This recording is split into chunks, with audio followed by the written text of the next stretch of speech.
జగన్మోహన్ రెడ్డి గారు నిన్న విశాఖపట్నం వెళ్ళి మత్స్యకారులు సముద్రంలో వేటకు వెళ్ళి చనిపోయిన మత్స్యకారుల కుటుంబాలను పరామర్శించడానికి తాపీగా తీరిగ్గా 10 రోజుల తర్వాత అక్కడికి వెళ్ళి మాట్లాడిన మాటలు రెచ్చగొట్టే ఉపన్యాసం ఇచ్చి ఈ ప్రభుత్వం అట్లా చేస్తోంది, మత్స్యకారులను పట్టించుకోవట్లేదు, మత్స్యకారులకు ద్రోహం చేస్తోంది, అసలు మత్స్యకారులను ఈ ప్రభుత్వం వచ్చినాక పూర్తిగా గాలి కొదిలేసింది, ఇలాంటి మాటలు మాట్లాడి అక్కడికి ఏదో ఈయన చేసిన ఏమి మత్స్యకారులకు గుర్తులేనట్టు, మత్స్యకార సమాజానికి జగన్మోహన్ రెడ్డి హయాంలో ఏం జరిగినాయో మీరు బ్రేకింగ్ చూస్తే పాయింట్ తర్వాత వస్తాయి, కానీ అవన్నీ చూస్తే క్లియర్గా అర్థమవుద్ది. ఆయన ఉన్న 5 సంవత్సరాల్లో దాదాపు 100కు పైగా ప్రమాదాలు జరిగితే ఒక్క ప్రమాదాన్ని కూడా ఆయన టేకప్ చేయాల, ఒక్క ప్రమాదంలో కూడా మత్స్యకారులను ఆదుకోవాలా. కేవలం ఎలక్షన్లు ఇంకా 2 నెలలు ఉన్నాయి కనుక ఒక అగ్ని ప్రమాదం ఏది జరిగి బోట్లు వలలు అవి కాలిపోయినాయి, 40 బోట్లు ఏం కాలిపోయినాయి. 40 బోట్లు కాలిపోతే మొత్తం మీద 7 కోట్ల పరిహారాన్ని అప్పుడు వాళ్ళకి అందజేశాడు, ఏది ఎలక్షన్ల ముందు కాబట్టి. అయితే ఇక్కడ కూడా ఆ కుటుంబాలకి తెలుగుదేశం పార్టీ అధికారంలో లేకపోయినా ప్రతి కుటుంబానికి ₹1,00,000 ఆర్థిక సాయం చేసింది. జనసేన ప్రతి కుటుంబానికి ₹50,000 ఆర్థిక సాయం చేసింది. అసలు మొత్తం హిస్టరీలో తెలుగుదేశం పార్టీ తన సొంత నిధుల్ని అధికారంలో లేకపోయినా ఇప్పటి వరకు ఎన్ని సందర్భాల్లో ప్రజలకు సహాయం చేసింది. జనసేన పవన్ కళ్యాణ్ గారు తన సొంత సంపాదనని ఆత్మహత్య చేసుకున్న రైతుల కుటుంబానికి ₹1,00,000 చొప్పున నాకు గుర్తున్నంత వరకు 35 కోట్లు ఆయన పంచాడు, ఆయన సొంత సొమ్ము. నేను అడుగుతున్న జగన్మోహన్ రెడ్డి గారిది ఎప్పుడన్నా ఒక్క పైసా సొంతది జేబులో తీసి ఎక్కడన్నా ఇచ్చిన సందర్భం కనబడుతుందా? విజయవాడలో వరదలు వచ్చినప్పుడు ₹1,00,000 ప్రకటించడం, మరి ఎవరికి ఇచ్చాడు ఇప్పటి వరకు దాని లెక్కాపత్రం బయటికి రాలా. ఇలాంటి మాటలు అక్కడ మాట్లాడి మత్స్యకారుల దగ్గర వాళ్ళని రెచ్చగొట్టే ప్రయత్నం చేశాడు. ఇవాళ ముద్రగడ పద్మనాభం గారి అంత్యక్రియలకి వెళ్ళాలని వెళ్ళారు, మంచిది, అది ఓకే. కానీ ఎట్లా వెళ్తున్నాను కదా అని పెట్టినట్టుంది భీమవరంలో ఆక్వా రైతుల సభ. సరే, ఆ సభకి ఆక్వా రైతులు రాలేదు, అంతా వైసీపీ కార్యకర్తలు వచ్చారని చెప్పి అక్కడ ఒక చర్చ జరుగుతోంది. అది బొలిశెట్టి గారు వాళ్ళు చెప్పాలి. ఇప్పుడు అక్కడికి వచ్చి ఆక్వా రైతులని మోసం చేస్తున్నారు మళ్ళీ ఈ కూటమి ప్రభుత్వంలో. మొత్తం చంద్రబాబు దందా నడుస్తోంది ఇక్కడ. దాణా వ్యాపారులందరూ మాఫియాగా మార్చేశారు, లేకపోతే రొయ్యలు కొనే వ్యాపారులందరూ వీళ్ళు ఒక మాఫియాగా తయారయ్యారు. ఆక్వా రైతులకి పంటకి తగినంత దిగుబడి రేటు రావట్లేదు, దానా దొరకడం లేదు, నేను కరెంటు తక్కువ రేటుకి ఇస్తే వీళ్ళు రేటు పెంచేశారు. కూటమి ప్రభుత్వం వచ్చిన తర్వాత కరెంటు ఛార్జీలు పెరిగాయని ఎవడన్నా చెప్తాడా? పైగా ఇప్పుడు ప్రపంచవ్యాప్తంగా ఒక సంక్షోభం ఉంది. ఏంటది? డొనాల్డ్ ట్రంప్ అనే ఆయన ఇరాన్ మీద బాంబులు ఎత్తే, హోర్ముజ్ జలసంధి మూసేస్తే, ఎక్కడ ట్రాన్స్పోర్ట్ అక్కడ ఆగిపోతే, ఎక్కడ షిప్లు అక్కడ ఆగిపోతే మన బంగాళాఖాతంలో కూడా షిప్లు ఆగిపోయినాయి. చాలా షిప్పులతో పాటు మన రొయ్యల్ని ఎక్స్పోర్ట్ చేసే షిప్పులు కూడా ఆగిపోయినాయి. అతి కష్టం మీద ఆ మధ్య 2 షిప్పులు పంపించారు, ఇప్పుడు మళ్ళీ 3 షిప్పులు 4 షిప్పులు ఆగిపోయినాయి. రవాణా లేనిది ఎక్స్పోర్ట్ జరగదు. జగన్మోహన్ రెడ్డి గారికి ఆ మధ్య అమెరికా నుంచి కూడా, జగన్మోహన్ రెడ్డి గారు అధికారంలో ఉన్నప్పుడు అమెరికా నుంచి కూడా 750 కోట్లు ఏదో ఒక సంస్థ ఫండ్స్ ఇస్తుందని చెప్పి వార్తలు వచ్చినాయి. అప్పట్లో వార్తలు కాదు, నిజమే అది. తర్వాత బ్రెజిల్ ప్రభుత్వంతో కూడా వీళ్ళు వ్యాపార లావాదేవీలు చేశారు, బియ్యం స్మగ్లింగ్ అనుకుంటా బహుశా, నాకు గుర్తున్నందుకు, లేదా అక్కడి నుంచి ఏదో ఇంపోర్ట్ చేసుకోవడం. మరి అమెరికాతో అంత సంబంధాలు ఉన్నప్పుడు ట్రంప్తో మాట్లాడి ఇక్కడున్న మన రొయ్యల షిప్పుల్ని పంపించి ఏర్పాటు చేయొచ్చు కదా. అక్కడికి వెళ్ళి నానా బూతులు తిట్టడము, లేకపోతే చంద్రబాబు మీదను, లేకపోతే చంద్రబాబు ప్రభుత్వం మీద పడి ఇదంతా చేయడం కంటే ట్రంప్తో మాట్లాడి మన షిప్పుల్ని పంపించి ఏర్పాటు చేయొచ్చుగా. సంబంధాలు ఉన్నాయిగా, లేవని కాదు కదా.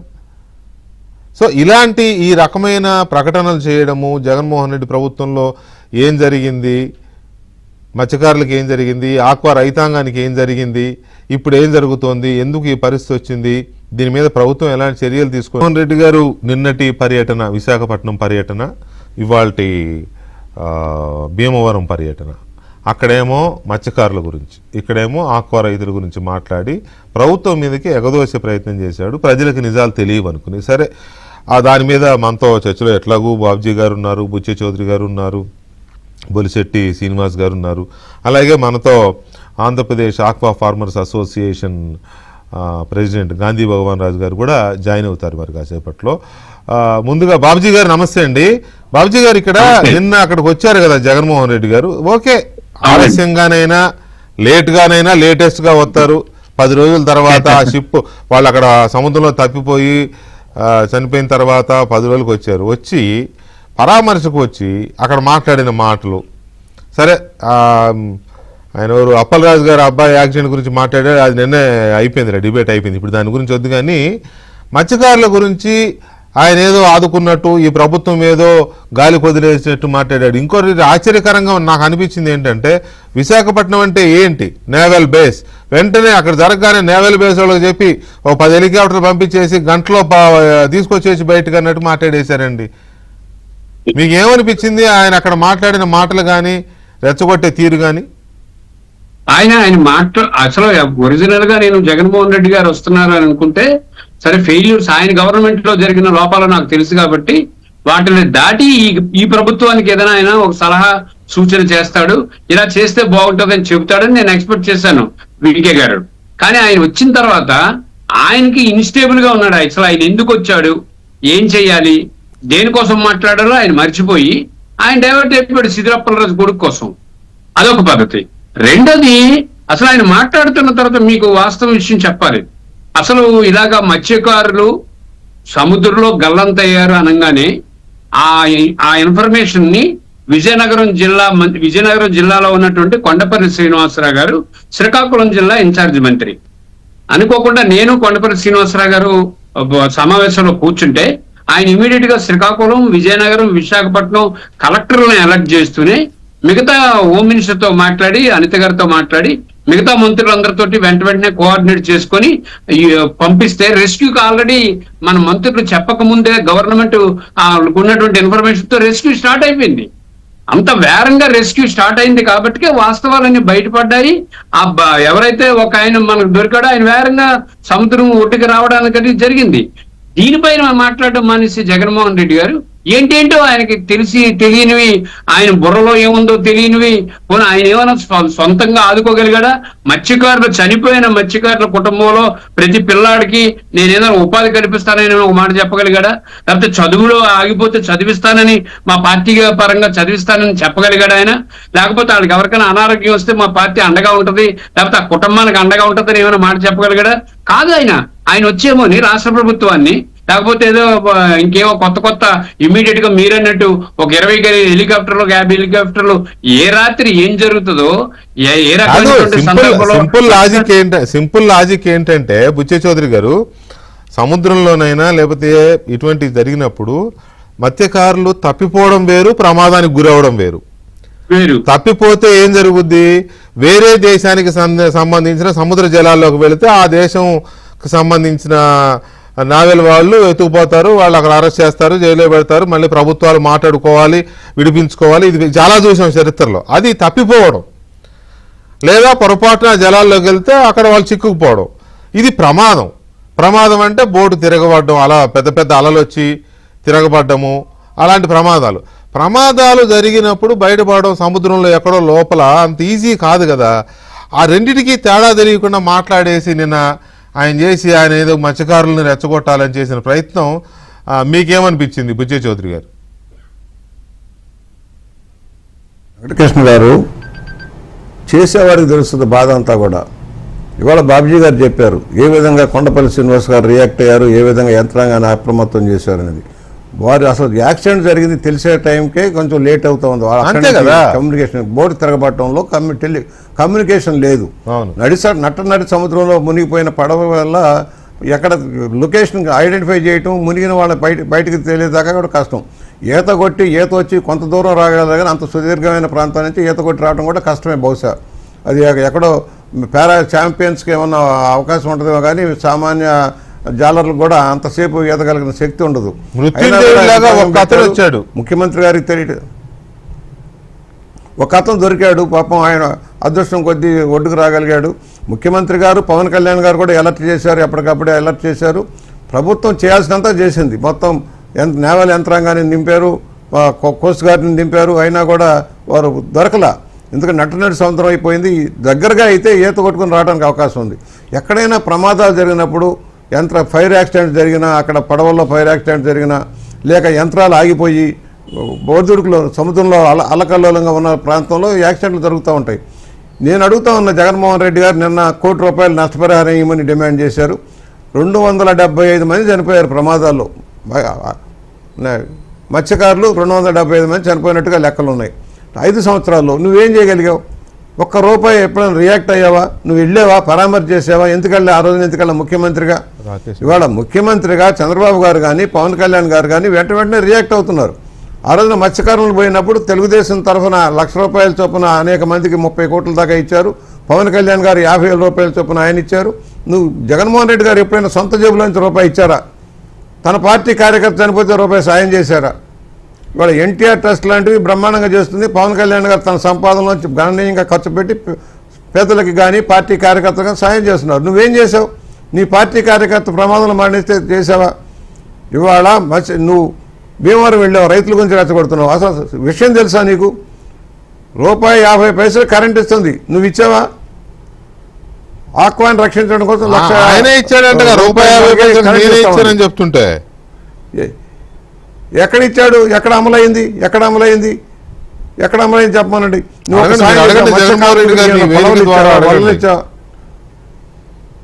అది కాదు సార్, వలలు ఇచ్చావా? పడవలు ఇచ్చావా? నష్టపరిహారం ఇచ్చా? నువ్వు 10,000 ఇచ్చి చేయి దులుపుకున్నావు. ఇవాళ ₹20,000 చొప్పున ఇచ్చావు మత్స్య కార్మికులకి. చంద్రబాబు గారు పవన్ కళ్యాణ్ గారు ఎన్డీఏ కూటమి. నువ్వేం చేసావు? పోని వారు ఉత్తికి సంబంధించిన నేను పరికరాలు ఇచ్చావా?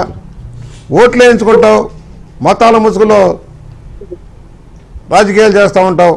మేము అడిగేది ఒకటే, నువ్వు సహాయం చేయలా, ఏనాడు బాధితుల పక్షాన్ని వెళ్ళలా, ఏ ప్రమాదం జరిగినా వరదలు వచ్చినా తప్పదు నువ్వు వచ్చే ఫీల్డ్లోకి వచ్చావా? ఇవాళ వస్తా ఉన్నాడు రోడ్డు మీదకి, వచ్చిన తోటల్లా అడావుడి అల్లరి అంబటి రాంబాబు లాంటి నాయకులను ఎంట పెట్టుకొని పోలీసులను తిడతాం, పోలీసులను గంటేయటం, ఇదే పరిస్థితి. ఊరేగింపులు, పరామర్శకు వెళ్ళే వాళ్ళం సానుభూతిగా వెళ్తాం, జోకులు వేసుకుంటూ దండాలు పెట్టుకుంటూ చేతులు ఊపుకుంటూ అట్టహాసంగా వెళ్లాల్సిన అవసరమే ఉంది. ఇది ఆయన యొక్క విధానానికి నిదర్శనం.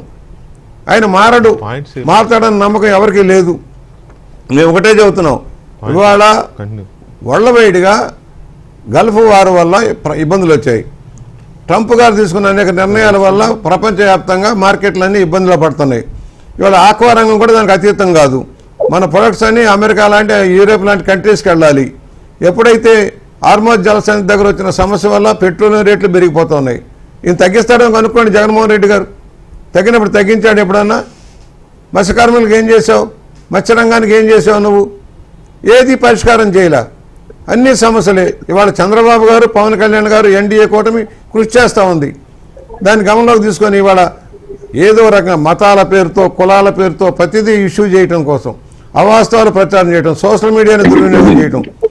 పిల్లవాడ 18 సంవత్సరాల బుల్లెట్ను నడుపుకుంటూ వెళ్ళి మనిషిని చంపేస్తే పిల్లవాడు సానుభూతికి వదిలేయాలా? అంటే ఈయన కారు కింద పడితే పక్కకు తోసి వెళ్ళిపోతే చనిపోయిన విధానంలాగానే ఆయన పార్టీ వాళ్ళు ఏం చేసినా సరే ఏమీ ఉండకూడదు.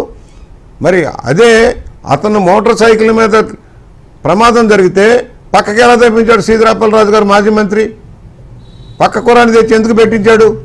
అది నేరం కాదా? తీవ్రమైన నేరం కాదా? హత్యా నేరం కాదా? నువ్వు కనుక న్యాయబద్ధమైతే ఒకవేళ ప్రమాదం జరిగితే ఆ బాధితుడిని వెంటనే ఆసుపత్రికి తరలించాలి, ప్రమాదం నుంచి కాపాడటానికి ప్రయత్నించాలి. నువ్వు చేసావా? కొడుకుని తీసుకొని వెళ్ళిపోయాడు మంత్రి గారు, మాజీ మంత్రి గారు. ఏమైపోయింది? అమాయకుడు బలైపోయాడు. 2 రోజుల తర్వాత వాస్తవాలు వచ్చినాయి, అరెస్ట్ చేశారు. పాపం పసివాడు. జగన్మోహన్ రెడ్డి కూడా పాపం పసివాడే. ఎందుకంటే చాలా నీతివంతుడైన పరిపాలకుడు. లక్షల కోట్లు సంపాదించగల శక్తి ఉంది. అవినీతి అక్రమాల ద్వారా తప్పుడు కేసులు పెట్టించగల శక్తి ఉంది. రాజ్యాంగాన్ని లెక్కలోకి లేకుండా ప్రాథమిక హక్కులు హరించి పవన్ కళ్యాణ్ గారిని విశాఖపట్నం అడుగుపెట్టనీయకుండా చేసావు. చంద్రబాబు గారిని ఎయిర్పోర్ట్లోనే ఆపావు. పవన్ కళ్యాణ్ గారు హైదరాబాద్ నుంచి విజయవాడ వస్తుంటే మధ్యలో ఆపేసావు. అంటే హక్కులు తెలియదా? ఇవాళ నువ్వు మాట్లాడుతావు, నేను ఎక్కడైనా ఆపాము? మేము ఎక్కడ ఆపలేదు. నీ అరాచకాన్ని ఆపాల్సిన అవసరం ఉంది. నీ ఇష్టారాజ్యంగా చేస్తుంటే చూస్తూ ఊరుకోవడానికి వీల్లేదు. శాంతి భద్రత విఘాతం కలిగిస్తూ ఉంటాయి. అయినా కూడా మీరు పోలీసులు దాడి చేస్తారు. నేను వస్తున్నా ఎక్కడికి వచ్చేది? నువ్వు నువ్వు చచ్చికి పెట్టినా రాలేవు అనేది మా నిశ్చిత అభిప్రాయం. ఎందుకంటే నీ విధానాలే లోపాలు ఉన్నాయి, నీ ఆలోచన విధానాలే లోపాలు ఉన్నాయి, నీ ఫ్రాక్షన్ రాజకీయాల్లో లోపాలు ఉన్నాయి. గొడ్డల పార్టీని పెట్టి గొడ్డలు సింబల్గా పెట్టుకో. నువ్వు నీ బాబాయిని హత్య చేసిన దగ్గర నుంచి, కోడికత్తి డ్రామా దగ్గర నుంచి అన్ని అరాచకాలే. మీ బాబాయిని చంపిన వాళ్ళ మీద చర్యలు తీసుకోవాలి కదా నువ్వు నిర్దోషమైతే. కానీ వాళ్ళ మీద సిబిఐ మీద కేసులు పెట్టించావు, అధికారులందరినీ తప్పుదారి పట్టించావు. ఇలాంటి నాయకులు రాష్ట్రానికి చెడుగా మిగిలిపోతారు. మనం కూడా ఆలోచన చేయాలి. ప్రజలు గమనిస్తూ ఉన్నారు. ఆర్థికంగా ఎన్ని ఇబ్బందులు ఉన్నా డబ్బులు ఇస్తాను జరుగుతుంది. అవన్నీ గమనంలో తీసుకోకుండా ప్రభుత్వంలో వైఎస్ఆర్ పార్టీకి సానుకూలంగా లేదు కనుక వారు ఇష్టారాజ్యంగా ఇలా బిహేవ్ చేస్తున్నారు. పవన్ కళ్యాణ్ గారిని కులం పేరుతో దూషిస్తారు, కుటుంబం పేరుతో దూషిస్తారు, మహిళలను రోడ్డు మీద మాట్లాడతారు. వాళ్ళ మీద సోషల్ మీడియా పెడితే యాక్షన్ తీసుకోకూడదు. ఒక్క నిమిషం బుచ్చి చౌదరి గారు, మనతో ఆక్వా ఫార్మర్స్ అసోసియేషన్ అధ్యక్షులు గాంధీ భగవాన్ రాజు కూడా జాయిన్ అయ్యారు. గాంధీరాజు గారు నమస్తే అండి. నమస్తే గాంధీరాజు గారు. ఇవాళ జగన్మోహన్ రెడ్డి గారు సరే నిన్నేమో విశాఖపట్నం వెళ్ళారు, అక్కడ మత్స్యకారులకు అన్యాయం జరిగిపోతుంది, ఈ ప్రభుత్వం ద్రోహం చేస్తుంది అన్నారు. ఇవాళ భీమవరంలోనేమో మొత్తం మాఫియా అంట, దాణా మాఫియా అంట, లేకపోతే రొయ్యల ఇటు మీరు ఫోన్ వైపు చూసి మాట్లాడండి ప్లీజ్. ఇప్పుడు కరెక్ట్. తర్వాత ఈ కొనుగోళ్ల మాఫియా అంట, రొయ్యలకి సరైన రేటు గిట్టుబాటు అవ్వకుండా మాఫియా అంట, రైతులకి ఆదుకోవట్లేదంట, రైతులు నాశనం అయిపోతున్నారంట ఆక్వా రైతులు. ఈ ప్రభుత్వం వచ్చినాక ఆయన తక్కువకి కరెంట్ ఇస్తే ఈ ప్రభుత్వం వచ్చి ధర పెంచేసిందంట, దాంతో డీజిల్ మీద డిపెండ్ అవ్వాలి. ఇక అవన్నీ మీరు చూసే ఉంటారు కదా. అసలు ఏంటి ఏంటి నిజం? అందరికీ ప్యానెల్లో ఉన్న అందరికీ నమస్కారాలండి. ఏబిఎం సాక్షులకి ఈరోజు జగన్మోహన్ రెడ్డి గారు భీమవరం ఆక్వా మీద మీటింగ్ పెడతాం. ముందుగా ఏంటంటే ఏదైతే ఆయన ఆక్వాని వాళ్ళు చెప్పారో ఆ ఆక్వాకు సంబంధించిన రైతు సంఘాలు కానీ రైతు నాయకులతో కాకుండా పార్టీ కేడర్తో ఆయన సమావేశాల నాయకులు నిర్వహించి పార్టీ కేడర్ని తరలించుకున్నారు. ఏదన్నా సరే సమస్య పరిష్కారం అవ్వాలి, నిజంగా ప్రతిపక్ష నాయుడిగా సూచనలు చేయాలంటే ఈలో ఆయన కానీ ఆయన కింద వ్యవస్థలో ఉన్న నాయకులు కానీ మనకి ఆ రైతు నాయకులు చర్చించి మీ బాధలు ఏంటి, అక్కడ సమస్యలు ఉంటే ఈ సమస్యలు పరిష్కరించమని చెప్పొచ్చు, తప్పలేదు ప్రతిపక్ష నాయకుడిగా. కానీ పార్టీ కేడర్ని ఉపయోగించి పార్టీ కేడర్ని తరలించడం వల్ల ఎవరికి ఏ రైతుకు ఉపకారం ఈ రోజు ఆయన రావడం వల్ల? ఇలా ఆక్వా రైతులుగా మేము ప్రశ్నిస్తున్నాం.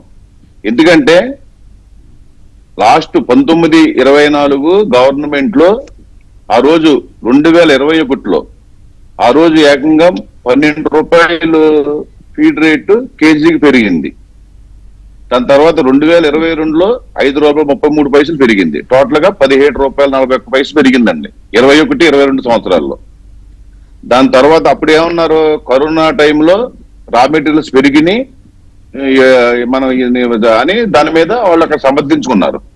దాని తర్వాత 2022 నుంచి 2025 వరకు రా మెటీరియల్స్ విపరీతంగా తగ్గితే ఆ 2022-2024లో వైఎస్ఆర్ గవర్నమెంటే ఉంది.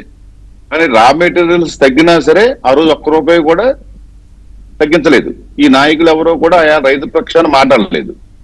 కానీ ఈ కూటమి ప్రభుత్వం వచ్చిన తర్వాత 2025లో ఏదైతే రా మెటీరియల్స్ తగ్గినాయి, మరి 3 సంవత్సరాల నుంచి తగ్గించకుండా ఇవాళ రైతులు ఇబ్బంది పడుతున్నారని ఏదైతే ప్రభుత్వం తీసుకొచ్చామో, మరి ఆ రోజు ₹4 ఏదైతే 13/4/2025లో కేజీకి ₹4 తగ్గించి ఈ ప్రభుత్వం రైతులను ఆదుకుంది. సరే మళ్ళీ దాని తర్వాత ఏదైతే మళ్ళీ ఒక 8 నెలల్లో 1 డిసెంబర్లో మళ్ళీ ఏదైతే కొంత రా మెటీరియల్స్ పెరుగుతూ వచ్చినాయో మళ్ళీ ₹4 ఆ రోజుని మళ్ళీ పెంచడం జరిగింది. ఒరిజినల్ గా రా మెటీరియల్స్ పెరిగినాయి. దాని తర్వాత ఏదైతే మొన్న మే నెల 12/5 మే నెలలో ఇరాన్ యుద్ధం అయితేనేమి, లేకపోతే ఈ 2 నెలల్లో ఫిష్ బోర్డ్స్ మనకి బ్యాన్ ఉంటదండి.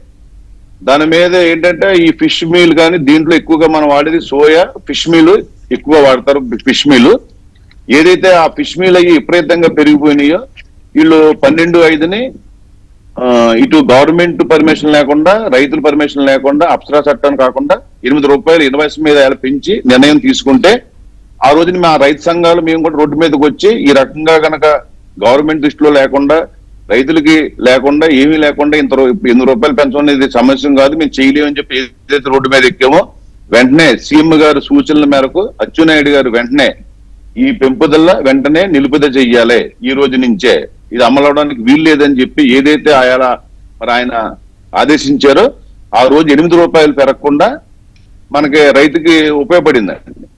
అది కనీసం 40 రోజులు ఆ రేటు పెరగకుండా ఆఫ్ చేశారు. అంటే ఒక కేజీకి 8 రూపాయలు అంటే బస్తాకి 200 రూపీస్, అంటే టన్నుకి 8,000 రూపాయలు. అంటే ఒక చిన్న రైతుకి ఆ 40 రోజులు 1,00,000 రూపాయలు కలిసి వచ్చింది, పెద్ద రైతు అయితే 5 నుంచి 10 లక్షలు కలిసి వచ్చింది. అంటే ఈ ప్రభుత్వం రైతుల పక్షాన ఉంది కాబట్టి ఆ రోజుని దీన్ని నియంత్రణ నుంచి దాని తర్వాత ఏదైతే మరి ఇంకా రా మెటీరియల్స్ పెరిగిపోయినాయో మరి వాళ్ళు ఇంకా మాకు 28 రూపాయల నుంచి 32 రూపాయలు మాకు కేజీకి పెరిగింది, మేము కల్చర్ చేయలేకపోతున్నాం, ఫీడ్ ప్లాంట్ నడపలేకపోతున్నాం, ఇలా అయితే ఇండస్ట్రీ దాన్ని ఏదైతే వారు మరి ప్రభుత్వం దృష్టికి రైతుల దృష్టి తీసుకొచ్చారో ఆ తర్వాత రైతులతోని ప్రభుత్వం మరి చర్చించి ఒక 4 రూపాయలు ముందు మేము సరే పెంచండి రైతు ఇబ్బందులను అడిగాం. తర్వాత 6 రూపాయలు మంత్రి అచ్చెన్నాయుడు గారు అలా 5-6 గంటలు అచ్చెన్నాయుడు గారు దీనికోసం ప్రత్యేక సమీక్షించి 6 రూపాయల మీద కూడా ఆ ఫీడ్ బ్రాండ్లు మాకు కిట్టదో, మేము చేయలేమని అంటే సరే మీరు కూర్చుని చర్చించుకుని రండి, దీని మీద ఒక అవగాహన వద్దామని చెప్పి ఆ రోజు చెప్పడం అండి. దాని తర్వాత ఏదైతే మీ అందరం ఏపీ స్టేట్ తరఫున మొత్తం అన్ని జిల్లాల నాయకులు భీమవరంలో కూర్చుని మరి ఉన్న పరిస్థితుల్లో ఈరోజు ఇండస్ట్రీకి కూడా వాళ్ళు ఇబ్బంది ఉంది, ఫీడ్ రేట్లు ఇలాగా రా మెటీరియల్స్ పెరిగిపోయింది, చేయలేమంటున్నారు.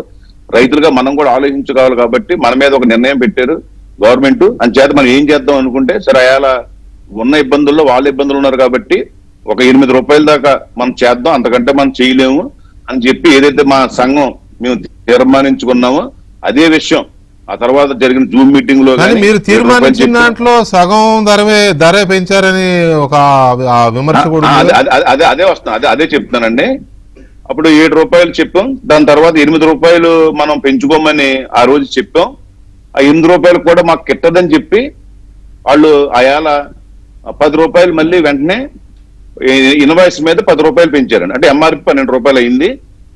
అది మనం ఏదైతే 8 రూపాయలు మనం చెప్పామో మళ్ళీ ఈ ప్రభుత్వం దృష్టి కూడా లేకుండా 12 రూపాయలు ఎంఆర్పి కింద ఏదైతే పెంచారో దాని మీద ఇంతవరకు గత 19, 24, 5 సంవత్సరాల్లో సరే అప్సడా అప్పుడు వైస్ చైర్మన్ ఉన్న రఘురామ కానీ లేదా ఇంకో రైతుల మీద కొంత ప్రాసెస్ మీద 2-3 మీటింగులు జరిపారు. కానీ ఒక సీఎం స్థాయి చంద్రబాబు నాయుడు గారు మా మంత్రులతోని అధికారులతో రైతులతో అలాగే ప్రాసెసింగ్ కానీ ఫీడ్ కానీ ఆ యజమానులతో కలిసి స్వయంగా ఆ రోజు సమీక్షించి ఆ రోజు రైతుల నుంచి ఉన్న బాధల్ని అన్ని తెలుసుకుని మీకు సమస్యలు ఉన్నాయి ఇట రైతు కూడా అసలు ఒక మాట చెప్పండి, 2019 నుంచి 2024 జగన్మోహన్ రెడ్డి గారి హయాంలో రైతులతో ఎప్పుడైనా ముఖాముఖి సమావేశం అయ్యాడా ఆక్వా రైతులతో?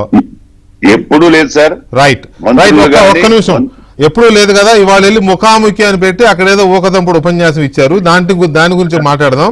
అలాగే ఇవాళ ఆయన చేసిన విమర్శలు, భీమవరంలో ఆయన చేసిన విమర్శల మీద ఎమ్మెల్యే బొలిశెట్టి శ్రీనివాస్ గారు ఇవాళ జగన్మోహన్ రెడ్డి గారి భీమవరం ట్రిప్పు అక్కడ ఆయన నిర్వహించిన మరి దానికి రైతులతో ముఖాముఖి అని పెట్టారు, ఏది ఆక్వా రైతులతో ముఖాముఖి అని పేరు పెట్టారు. మరి ఆ ముఖాముఖి కార్యక్రమం జరిగిన తీరు కానీ అందులో ఆయన చేసిన ఆరోపణలు, ప్రభుత్వం మీద చేసిన ఆరోపణలు కానీ వీటి మీద మీ రియాక్షన్ ఏంటి? మ్యూట్లో ఉంది సార్. ఓకే సార్, వినపడుతుంది మిమ్మల్ని. ఇప్పుడు అతను జగన్ అనే వ్యక్తి ఒక అపరిచితుడండి. ఇప్పుడు అతను అన్ని చూసుకోండి వరుసగా. ఇప్పుడు ఆయన చేసింది ఏంటి ఆయన మర్చిపోతూ ఉంటాడు. ఇప్పుడు ప్రభుత్వాన్ని విమర్శించడం తప్ప ఇవాళ ఆయన చెప్పారు చూడండి, మనం వచ్చింది కౌలు రైతులను ఆదుకుంటాక లేకపోతే మన బలప్రసం చేయడానిక ప్రభుత్వం తిట్టడానిక? మీ సమయంలో 12 రూపాయలు ఎంఆర్పి అయితే రూపాయి కూడా తగ్గించే నువ్వు ఇవాళ 8 రూపాయలు పెరిగితే 8 రూపాయలు తగ్గించిన మన ప్రభుత్వాన్ని విమర్శించే హక్కు నీకు లేదు. ఫస్ట్ ఇంకోటి రాసుకోండి, 2014 నుంచి 19 వరకు చంద్రబాబు నాయుడు గారు ఈ రూపాయిన్నరకి కానీ 2 రూపాయలు కానీ కరెంట్ ఇచ్చిన సందర్భం రైతులందరికీ తెలుసు. వీళ్ళు రాగానే అది మర్చిపోయి మొత్తం తీసేశారు. ఇది ఆ రోజు ఏ రోజు రైతు గురించి ఆలోచించలేదండి. నువ్వు పోతే మీరు మత్స్యకారుల గురించి మాట్లాడుతూ ఉన్నాడు. విశాఖపట్నం ఎక్కడే ఉందంట. విశాఖపట్నం ఎక్కడికి వెళ్తుందండి? విశాఖపట్నంలో ఈస్టర్న్ కమాండెంట్ ఇది ఇక్కడ హెడ్ క్వార్టర్స్ గా ఉంది అనే విషయం మనం ఎప్పుడో డిబేట్ లో చెప్పాం. నువ్వు అక్కడ రాజధాని ఎప్పటికీ కట్టలేవని చెప్పాం. ఆ రోజు నాది కానీ శాస్త్రి గారి డిబేట్ కానీ చూసుకోండి. ఈ రోజు గుర్తొచ్చిందా నీకు ఈస్టర్న్ కమాండెంట్ అక్కడ ఉందని? ఒకవేళ ఉందండి, ఉంటే ఎలా తెలుస్తుంది పడవ ప్రమాదం జరిగిందని? ఫోన్లు ఉన్నాయా? ఎవరో దాన్ని చెప్పారు, ఇన్ఫర్మేషన్ ఇచ్చిన వెంటనే ప్రభుత్వం స్పందించింది. వాళ్ళు చేసిన సహాయం చేశారు. వాళ్ళ ప్రభుత్వం నుంచి 10 లక్షల రూపాయలు ఇమీడియట్ గా ఇచ్చారు. మీ సమయంలో దాదాపు 500 మంది ఉన్నారండి ఇలా ట్రేస్ అయిన వాళ్ళు. మీరు ₹1 కూడా ఎందుకు ఇవ్వలేదు 5 సంవత్సరాల్లో? మేము అందరం మత్స్యకారుల కోసం సభ పెట్టాం. ఆ రోజు జీవో ఏదైతే 230 ఉందో దాన్ని రద్దు చేశాం. ఇవాళ మత్స్యకారులకు ఆ రోజు అన్యాయం చేయలేదా నువ్వు? ఈ రోజు ఏం మాట్లాడుతున్నారు? మీ దగ్గర ఏ ఆధారంతో మాట్లాడుతున్నారు? ప్రభుత్వం విమర్శించారు. ప్రతి దానికి ఏదో రంగా ప్రభుత్వం విమర్శించడం. ఇవాళ అక్కడ జనాన్ని పోజేసుకుంటాం, మీ బల ప్రదర్శన చేయడం. చంద్రబాబు నాయుడు తిడతాం, పవన్ కళ్యాణ్ గారు తిడతాం, లోకేష్ తిడతాం. మీకు ఇంకేం పని ఉంది చెప్పండి? మీరు ఎందుకు తిరుగుతున్నారో అర్థం ఉందా? ఇవాళ నిజంగా ఏం ఆదుకున్నారు మీరు భీమవరం వచ్చి? సరే, ముద్రగడ పద్మం గారు ఇంటికాడ నిన్న చనిపోయారు. ఆయన నిన్న ఈవినింగ్ ఈ టైం చనిపోయారు.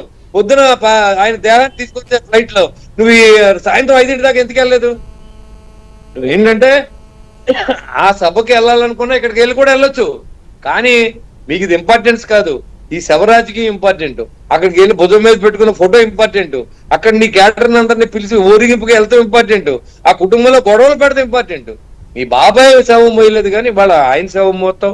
ఇవాళ సిదిరి అప్పలరాజు గారి విషయం చెప్పారు అందరూ. ఆయనకి 18 సంవత్సరాల మర్డర్ చేయొచ్చు, ఈ లైసెన్స్ ఇచ్చేస్తాడు. 23 సంవత్సరాల రేప్ చేయొచ్చు, ఈ లైసెన్స్ ఇచ్చేస్తాడు. ఏదో చిన్నపిల్లలే మర్డర్ చేసుకున్నారులే, ఏదో చిన్నపిల్లలే రేప్ చేసుకున్నారులే, పోనీయండి, ఇంత తప్పు చేయాలా వీళ్ళు అంటే ఏంటిది? ఒక మాస్క్ అడిగితే చంపేసిన వ్యక్తి నువ్వు. ఒక మాస్క్ అడిగాడని నీ పరువు పోయిందని ఫీల్ అయిన వ్యక్తి నువ్వు. ఒక ఇంట్లో ఒక అమ్మాయి రేపు గురి అయితే, ఒక వ్యక్తి చనిపోతే, ఆ కుటుంబం బాధపడితే అక్కడ ఏం జరిగిందో తెలుసుకోకుండా ప్రభుత్వాన్ని విమర్శించిన వ్యక్తి జగన్మోహన్ రెడ్డి కాదా అని అడుగుతున్నా. ప్రతిదీ ఒక శవం కావాలి, లేకపోతే అక్కడ ఏదో ఒకటి క్రియేట్ చేసి ప్రభుత్వాన్ని విమర్శించడం తప్ప ఇతను అది కూడా రాదు. ఇందా మాట్లాడింది ఏమైనా అర్థమైందా మీకు? భీమవరంలో ఏమైనా అర్థమైందా వెంకటకృష్ణ గారు? ఏమి ఇవ్వలేదు. ఈ ప్రభుత్వం ఏం చేయలేదు. మీ సమయంలో ఆక్వా ఫీడ్ రేట్లు పెరిగినాయి, కరెంట్ ఛార్జీలు పెంచారు. ఇవాళ అన్ని కంపెనీల దగ్గర డిమాండ్ చేసి డబ్బులు ఇవ్వకపోతే కంపెనీలు ఆపించారు మీరు మీ ఇండస్ట్రియల్ డిపార్ట్మెంట్ తో. ఇది అవునా కాదు? ఇండస్ట్రియల్ ఇస్తున్నారు అడగండి. ఒక్కో డిపార్ట్మెంట్ ని ₹1 కోటి, ఒక్కో ఇండస్ట్రీని ₹1 కోటి అడిగారండి వాళ్ళు. ఇదే నిజం కాదా అని అడుగుతా ఉన్నా. ఇవన్నీ ఎందుకంటే ఇప్పుడు మనం రూలింగ్ లో ఉన్నాం, ప్రజలు మనకు ఓట్లు వేశారు. ఇంకెంతసేపు జగన్మోహన్ రెడ్డి గురించి మాట్లాడే అవసరం మాకు లేదు. నిరంతరం ప్రజలకు సేవ చేయాలనే ఉద్దేశంతో చంద్రబాబు నాయుడు గారు కానీ పవన్ కళ్యాణ్ గారు పనిచేస్తా ఉన్నారు. దానికి కట్టుబడి మేము ఉన్నాం తప్ప ఈ మురిగే కుక్కల వెనకాల వెళ్తే ఈ రాష్ట్రానికి మంచి జరగదు. కాబట్టి నీకు అంత ఓపుకుంటే మంచి సలహాలు ఇచ్చి రాష్ట్రాన్ని ముందుకు తీసుకెళ్ళమని నేను మళ్ళీ అసెంబ్లీకి వచ్చి మాట్లాడమని నేను మీ అందరికీ మీ మీడియా ద్వారా జగన్మోహన్ రెడ్డికి నేను తెలియజేస్తాను. నిజంగా కూడా దానా రొయ్యలకు సంబంధించిన దానా విషయంలో కానీ లేకపోతే వ్యాపారులకు సంబంధించి కానీ కొనుగోళ్లలో రొయ్యల కొనుగోళ్లకు సంబంధించి కానీ మాఫియాలు ఉన్నాయి అనే ఆరోపణలో ఎంతవరకు నిజం ఉంది శ్రీనివాస్ గారు? సార్, అతను చేసేది ప్రతిదీ ఆరోపణ తప్ప ఎక్కడ రుజువులు ఉండవు, సాక్ష్యాలు ఉండవు. వాళ్ళు చేసిన లూటీలన్నీ మనం ఎప్పుడో ఆధారాలతో సహా బయట పెట్టాం. ఈ రోజు ఈ దగ్గర ఏమి లేకుండా గాలికి మాట్లాడే వ్యక్తి గాలి జగన్మోహన్ రెడ్డి గారు. ఆయన ఇంటి పేరు గాలిగా మార్చుకుంటే బాగుంటుందని నా ఉద్దేశం. ఎందుకంటే ఈ ప్రతి దానికి ఎక్కడండి ఇప్పుడు ప్రభుత్వం పనిచేస్తా ఉంది. నువ్వు ఒక రోడ్డే లేదు, కనెక్టివిటీ లేదు, ఒక రైతుని ఆదుకోలేదు, ధాన్యంతో డబ్బులు ఇవ్వలేదు. అన్ని ఫెయిల్యూర్స్ దగ్గర పెట్టుకొని ఈ రోజు బయటకు వచ్చేసి నువ్వు అది చేయట్లేదు, ఇది చేయట్లేదు, చంద్రబాబు నిలదీయండి, చంద్రబాబుని చొక్కా పట్టుకోండి. ముందు నీ చొక్కా పట్టుకుంటే ఈ రాష్ట్రానికి దరిద్రం ఉంటుంది. ఈ ప్రజలకు ఇంకా నీ మాటలు విన్నారు కాబట్టి ఈ రాష్ట్రం ఈ రకంగా తయారైంది. ఇవాళ నిజంగా ఆయన ఏదో అనుకుంటున్నాడు. వాళ్ళు ఎలాగే ఎవరు వస్తున్నారో కూడా చూసుకోమనండి ఒకసారి. ఇవాళ రైతులు వచ్చారా, నీ కార్యకర్తలు ట్రేడ్ ఆర్టిస్టులు వచ్చారా, నీ మనుషులు వచ్చారా, నువ్వు చూసుకో ఒకసారి. అది మానేసి చంద్రబాబు నాయుడు గారు విమర్శించకండి. మీకు ఏమన్నా నిజంగా మంచి సలహా ఉంటే సలహా ఇవ్వండి, మేము తీసుకుంటాం. జగన్మోహన్ రెడ్డి గారు మీ అనుభవం చెప్పండి. మీకు అనుభవం లేదు. ముందు మీ దగ్గర ఒక పేపర్ లేకుండా మీరు ఏది మాట్లాడలేరు. మీ ఇంతమంది డిబేట్ చేసి ఎవరి దగ్గర డీటెయిల్స్ ఉన్నాయి? మా దగ్గర ఒక మెమరీ చిప్పు లేని మనిషి ఆయన. ఓ మెమరీ లేదు ఆయనకి.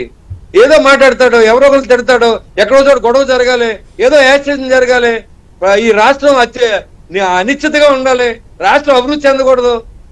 ఏంటి సార్ ఇది? రైట్. జగన్మోహన్ రెడ్డి గారు కత్తితో కోసేస్తాం. Yeah. ఏంటండి ఇది? ఎక్కడున్నా మనం? రైట్. బుచ్చి చౌదరి గారు, జగన్మోహన్ రెడ్డి గారు ఇదంతా మాఫియా పాలన అయిపోయింది ఆక్వా రైతుల విషయంలో. సరే, ఇందాక మత్స్యకారుల గురించి చెప్పారు కదా, ఇప్పుడు ఆక్వా రైతుల విషయంలో కూడా చాలా మాఫియా తయారైపోయింది అనేది ఆయన చేసిన ఆరోపణ. నిజంగానే దాణా విషయంలో కానీ, లేకపోతే రొయ్యల వ్యాపారుల విషయంలో కానీ రైతులు మోసం చేస్తున్నారు ఆ మాఫియాలు చేసి. కరెంటు ఛార్జీలు పెంచారు, ఆక్వా రైతులకి భారమైంది అనే ఇంకొక ఆరోపణ. సార్, ₹1.5కి ఇస్తున్నారా లేదా? అక్కడ ఇందాక గాదిరాజు గారు చెప్పారు కదా, మీరే చూశారు.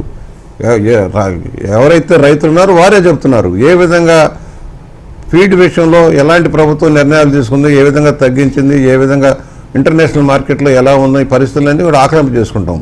ఓపెన్ మార్కెట్లో ఇవాళ మొక్కజొన్న కావచ్చు, చేప రేట్లు పెరిగిపోయినాయి.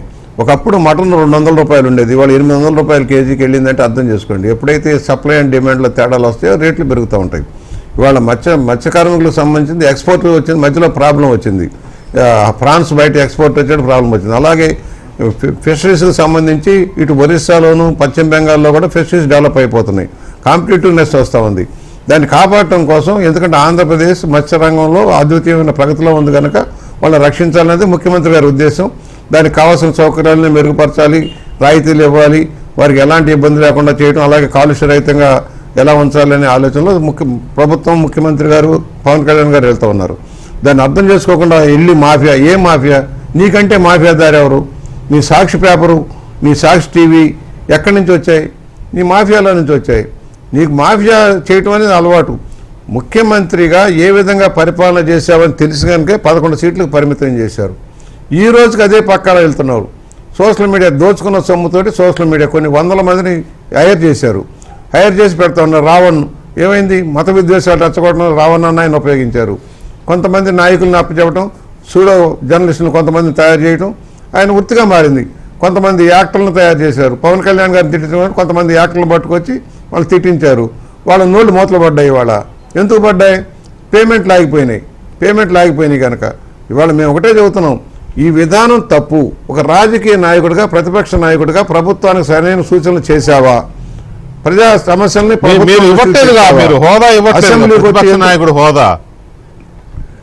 హోదా ఎట్లా వస్తుందండి? ఇది రాజ్యాంగం ప్రకారం రాష్ట్రంలోనూ, దేశంలోనూ, పార్లమెంట్లోనూ విధి విధానాలు ఉన్నాయి. ఈయన కోసం రాయరు కదా, కొత్త చట్టాలు రాయాలి. ఈయన కోసం కొత్త చట్టాలు రాయాలి. అసలు బెయిల్ పక్ష అండి. దురదృష్టం ఏంటంటే ఇలాంటి బెయిల్ పక్షి ఎన్నేళ్ళండి బెయిలు? కేసు విచారణ వాయిదాల మీద వాయిదాలు వేయించుకుంటూ డిస్పోజల్ పిటిషన్లు వేసుకుంటూ కూర్చుంటే ఎన్ని సంవత్సరాలు? అదే హర్యానాలోనూ, లేకపోతే బీహార్లోనూ, యూపీలోనూ శిక్షలు పడి అనుభవించారు నాయకులు. చిన్నది 6-7 కోట్లకి 100,000 కోట్ల రూపాయలు దోపిడీ చేసిన వాడు బెయిల్లో 12-13 సంవత్సరాలు. జగన్మోహన్ రెడ్డి గారు తప్పేలా అవుద్ది సార్? ఇన్ని సంవత్సరాలు బెయిల్ మీద ఉన్నాడు, ఆయన హ్యాపీగా ఉన్నాడు అని అంటే జగన్మోహన్ రెడ్డి గారు తప్పేలా అవుద్ది? వ్యవస్థలో తప్పు. దేశ న్యాయ వ్యవస్థలో ఉన్న లొసుగులో లోటుపాట్లు కానీ, లేక ఉన్న చట్టంలో ఉన్న లోటుపాట్లు కానీ అవగాహన చేసుకొని ఏ విధంగా డబ్బుతోటి మ్యానిపులేట్ చేయొచ్చో చేస్తా ఉన్నాడు. దానికి సుప్రీంకోర్టు ఆర్డర్ ఇచ్చిన తర్వాత కూడా విచారణ నత్తనడకే నడుస్తూ ఉంది. జడ్జీలు మారుతారు, మళ్ళీ విచారణ మొదలవుతుంది. మారుతూ ఉంటారు, విచారణ మొదలవుద్ది. ఎన్నేళ్ళైనా ఇది జరుగుతూనే ఉంటుంది. ఆయన ఉద్దేశం అది. సరే, అదంతా మనకు అనవసరం. కానీ ప్రభుత్వానికి సరైన సూచన ఏదైనా ఒక్కటైనా చేసావా? నీ నియోజకవర్గంలో నీ పులివెంతలో నీరు ఇచ్చావా? నీ పులివెంతలో ఒక కార్యక్రమాన్ని ఫినిష్ చేసావా? ఇవాళ తెలుగుదేశం ఎన్డీఏ కూటమి వచ్చిన తర్వాత కార్యక్రమాలు నడుస్తుంది నీ కడప జిల్లాలో. నీ పరిస్థితి ఏంటి? వాళ్ళ ఉత్తరాంధ్రకు నీరు తీసుకెళ్తా ఉన్నారు. ఉత్తరాంధ్రకు నీరు వెళ్తుంటే ఇది తప్పనే విధానంలో నువ్వు ఉన్నావు. బనకచర్ల ప్రాజెక్టు కడతాము, నీరు తీసుకెళ్లి రాయలసీమకు నీరు ఇస్తామంటే దాన్ని అడ్డుకొట్టడానికి ప్రయత్నం చేస్తావు.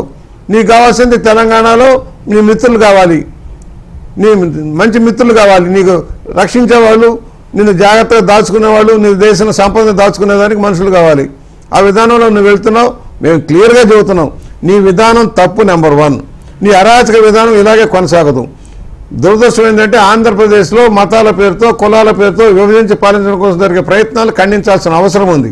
ఇవాళ అనేక జాతుల సంగమం, అనేక కులాల సంగమం, అనేక మతాల సంగమం ఇక్కడ దీన్ని అడ్డు పెట్టుకొని పదవిలోకి రావడానికి చేసే ప్రయత్నాన్ని మనం ఖండించాల్సిన అవసరం ఉంది. ఏ ప్రభుత్వం అయితే చక్కగా పనిచేస్తుందో, అభివృద్ధి చేస్తుందో, ముందు చూపుతూ వెళ్తుందో ఆ ప్రభుత్వాన్ని ఉంచుకోవాల్సిన అవసరం ఉంది. అందుకనే ఈ రోజున మరలా గతంలో ఒకసారి చూద్దాం అనుకున్నారు, మోసపోయారు, దగాబడ్డారు తెలుగు ప్రజలంతా కూడా. ఆంధ్రప్రదేశ్ ఇవాళ పట్టాలు ఎక్కుతుంది. భారతదేశ చరిత్రలో ఒక అద్భుతమైన ప్రయత్నం జరుగుతూ ఉంది. ఆంధ్రప్రదేశ్లో ఒక మంచి ప్రయోగం జరుగుతుంది. పారిశ్రామికంగా అభివృద్ధి చేయటం, అన్ని ప్రాంతాలను సమానంగా రాయలసీమ కానీ ఉత్తరాంధ్ర కానీ అన్ని ప్రాంతాలను అభివృద్ధి చేసే కార్యక్రమం జరుగుతుంది. ఇవాళ విశాఖపట్నంలో వచ్చే పరిశ్రమలు కానీ అనేక సంఘాలకి ఉన్నాయి, ఆర్థిక పరిస్థితులు ఇబ్బందులు ఉన్నాయి, ఇంకా చేయాల్సింది ఉంది, చేస్తూ ఉన్నారు. ఎవరండి ఇవ్వగలిగారు? రైతులకు 20,000 రూపాయలు, ఎవరికండి మత్స్యకారులకు 20,000 రూపాయలు ఇవ్వగలిగారు? ఇవాళ రెండో విడత మరలా పిల్లలకి తల్లికి 100 ఇస్తామన్నారు. ఇవన్నీ గమనంలోకి ఉన్నాయి కదా. ఏది తగ్గింది? పెన్షన్ 1వ తారీఖు పెన్షన్ ఇస్తున్నారు, 1వ తారీఖు జీతాలు ఇస్తున్నారు. నువ్వు ఇచ్చావా? అన్ని గ్రాంట్లు పట్టుకుపోయి ఏం చేసావో తెలియని పరిస్థితి. 10 లక్షల కోట్ల అప్పు తెచ్చి మా నెత్తిని పెట్టి వెళ్ళావు. ఇవాళ ఏం మాట్లాడవు. నీకు ఓనమాలు లేదు. మా శ్రీనివాస్ గారు చెప్పినట్టు ఓనమాలు తెలియదు. కనీసం రాసింది చదవడం చేత కాదు. ఈయనే ముఖ్యమంత్రి అండి, అవగాహన లేని, ఏ సబ్జెక్టు మీద కనీసం ఇంగిత జ్ఞానం అవగాహన లేదు. చిలక పలుకులు పలకడం తప్పితే ఏమీ లేదు. అదేమంటే రెచ్చగొట్టడం. ఈయన బయటకు రావాలంటే జనం పోగేయాలి. మేము ఇందాక వెళ్ళేటప్పుడు మధ్యలో ఎక్కడో జగ్గంపేట ఆగాము. ఆగితే అక్కడ జనం అనుకుంటున్నారు 200 కార్లు కావాలట, ఈయన ఊరేగింపు వెళ్ళాలంటే ఇక్కడి నుంచి అని చెబుతా ఉన్నారు. Motor cycle ర్యాలీయా?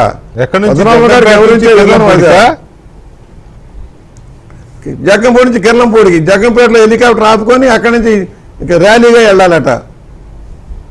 జైలు కొట్టుకుంటూ ముఖ్యమంత్రి ఈయనే, నేనే పాపం ఆయన ఊహల్లో ఉన్నాడు సార్. ఇంకా ముఖ్యమంత్రిగా ఉన్నానన్న భ్రమంలోనే ఉన్నాడు. దురదృష్టం. అందుకని సీఎం సీఎం సీఎం అని పిలిపిస్తే కానీ ఆయన మనసు ఆహ్లాదం రాదనుకుంటాను. దారి పొడుగుతా సీఎం ఆయన బాట. పక్కన ఉన్న వాళ్ళు కూడా మతిపోయి కొట్టుకుపోతున్నారు. వాళ్ళకి అర్థం కావట్లా, ఎక్కడికి వెళ్తున్నారో వాళ్ళకే తెలియట్లా. ఆయన మునగటం కాదండి, వైఎస్ఆర్ పార్టీనే ముంచేస్తాడు. వైఎస్ఆర్ పార్టీని నమ్ముకున్న కార్యకర్తలు మునిగిపోతారు, నాయకులు మునిగిపోతారు. బతికి బట్ట కట్టేది లేదు.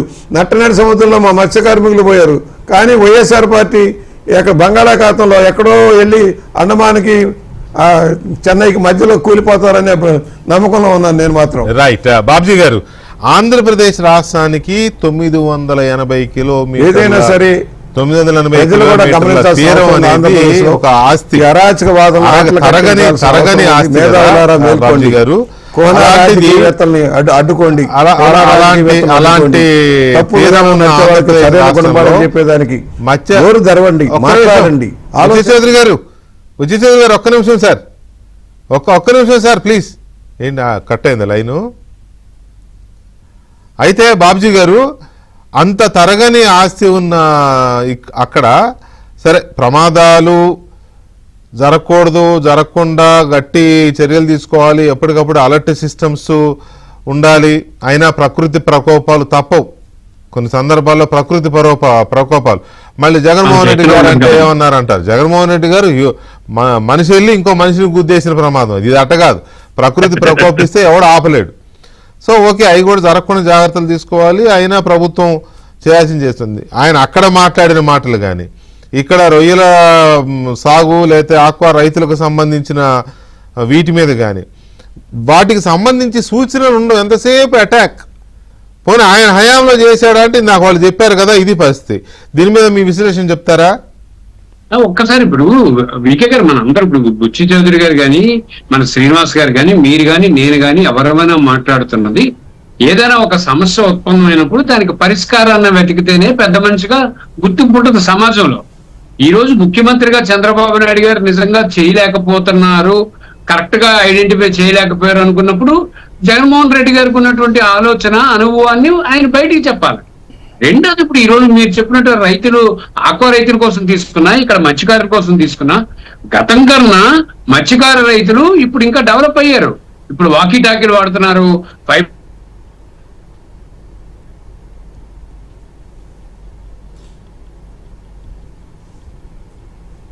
ఫైబర్ బోట్లు వచ్చినాయి. డబుల్ ఇంజిన్స్ వచ్చాయి, ఊహించినటువంటి విపత్కర పరిస్థితులు అనేకం వస్తాయి. ఈరోజు సైన్స్ అండ్ టెక్నాలజీలో ప్రపంచ దేశాల్లో మించి మనం వెళ్తున్నప్పటికీ ఇతర దేశాల్లో గొప్ప టెక్నాలజీ ఉంది. మనం దాన్ని టెక్నాలజీ వచ్చిన ప్రకృతికి ధీటుగా ఉండదు కదా, దాన్ని ఎవరేం ప్రకృతి చేయలేరు. ప్రకృతే. దాన్ని కరోనాకి ఏం చేయగలిగాం ఎవరు చెప్పారు? కాబట్టి ఈ రోజు జగన్మోహన్ రెడ్డి నిజంగా ప్రజల పట్ల ఆయనకి మమకారమే ఉంటే వెళ్ళండి ఒకసారి కేంద్ర ప్రభుత్వం దగ్గర కూర్చొని ఈ మత్స్యకారుల కోసం మాట్లాడమని చెప్పండి. రొయ్యలు చేపల చెరువులు, రొయ్యల చెరువుల నుంచి రైతులు ఇబ్బంది పడుతున్నారు అని అనుకుంటే తప్పనిసరిగా సెంట్రల్ గవర్నమెంట్ ఆఫ్ ఇండియా దగ్గరికి వెళ్ళి అక్కడ ఉన్నటువంటి సముద్రం నుంచి ఆ షిప్పులు ఆగిపోకుండా ఆ ఇమ్మీడియట్ గా కార్గో వెళ్లే ప్రయత్నం చేయమనండి. జనం ఒప్పుకుంటారు, జనం హర్షిస్తారు. ఇక్కడ కూర్చొని నీ బ్యాటిల్ ఫైట్ ఏంటి, ఎట్లా మాట్లాడుతున్నావు? ఇది మామూలుగా గ్రామీణ ప్రాంతాల్లో సర్పంచులు మాట్లాడుకున్నట్టు కాదు కదా. ఏం ఆయన యువకుడే కదా, సెంట్రల్ గవర్నమెంట్ ఆఫ్ ఇండియాతో ఆయనకి సత్సంబంధాలు ఉన్నాయి కదా, వెళ్ళమనండి. ఈ మత్స్యకారులు కూడా ఆదుకోవడం కోసం కేంద్ర ప్రభుత్వం ఒక దారి చూపించాలని ఎందుకు చెప్పలేరు జగన్మోహన్ రెడ్డి గారు? ఇప్పుడు రాష్ట్రంలో జరుగుతున్న ప్రతి అంశం పైన ఆయన అవునండి. బాబ్జీ గారు చిన్న సూచన సార్, ఆయన ఢిల్లీ చుట్టూ వెళ్ళేది బెయిల్ కోసం, కేసుల నుంచి విముక్తి కోసం వెళ్తాడే కానీ రాష్ట్రం కోసం ఏనాడు వెళ్ళాలా, ఇక ముందు వెళ్ళడు. మర్చిపోబోకండి. అందువల్ల ఆయన సూచనలు చేసే పరిస్థితిలో లేడు. మరి లేనప్పుడు ఇక్కడ జనం విశ్వసించరండి ఆ రకమైన ప్రయాణాన్ని. ఇప్పుడు ఈరోజు ఎవరు విశ్వసిస్తారు జగన్మోహన్ రెడ్డి పర్యటనని?